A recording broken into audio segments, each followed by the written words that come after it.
Hello everybody and welcome back to Screen Stars. I'm back again today to review a 2017 horror movie called Devil's Whisper.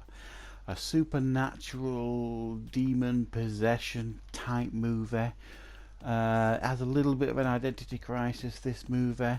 But essentially what we get here is there is a family whose teenage son is very religious, and so religious in fact that he wants to become a priest when he's old enough, and he's good friends with the local priest at the church. He spends a lot of time at the church. Seems a very nice kid. His family, everyone seems very nice. Mum, dad, sister, all jolly and happy. And they are in possession of the grandmother's furniture, and one of these pieces of furniture that arrives is an old, creepy wardrobe.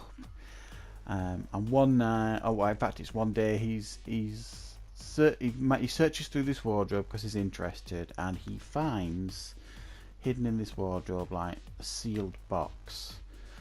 And it seems like there's something in this box, but there's no way to get into it. So he and his dad are both very intrigued as to what's in this box. They manage to get it open by sawing it in half, and they release some kind of demonic entity. And this demonic entity attaches itself to this child and slowly begins to corrupt him, and all those around him are affected in some way or other, and it increasingly gets worse, and so on and so forth. I don't want to say any more, obviously. Don't want to go into spoiler territory here. Now, this film has some positives and some negatives. Some of the positives here are it's a well-made movie, it has got a decent budget behind it. There are no standout poor acting displays here that sometimes you get in low-budget horror movies. Everybody's of a decent quality, although I don't think anybody is a standout performer here. I think the lad that plays the teenage son does particularly well because he's got quite a steep character arc. Starts off, like I say, quite angelic at the beginning and becomes, increasingly darker as the movie goes on, shall we say. So he puts in quite a complex performance.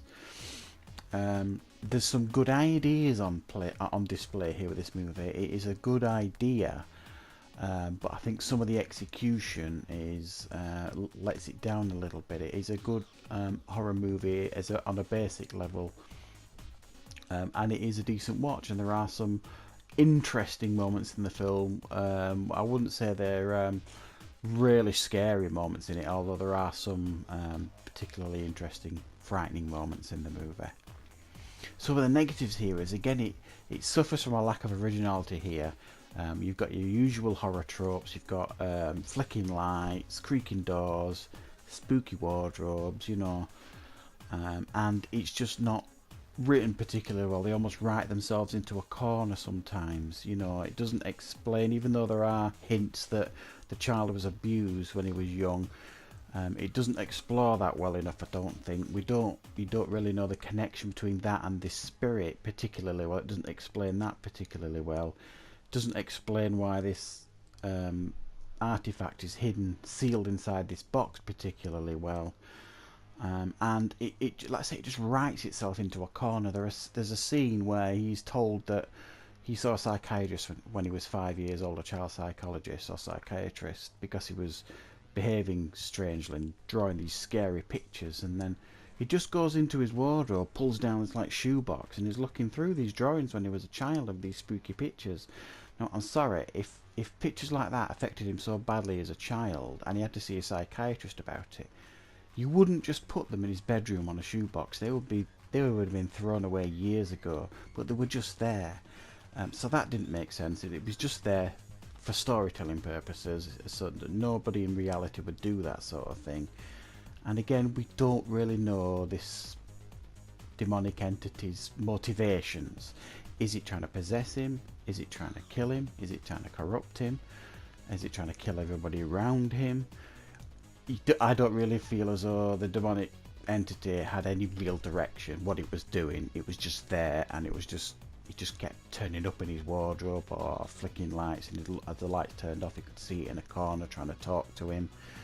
So While I have listed quite a few negatives there, it's nothing unusual for a movie like this with this kind of budget.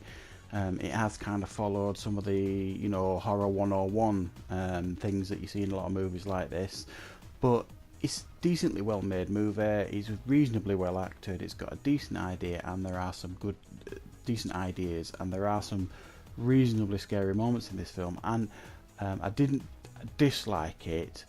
I thought it was okay, and if this is your kind of horror movie, you might enjoy it even more than me. So, see what you think.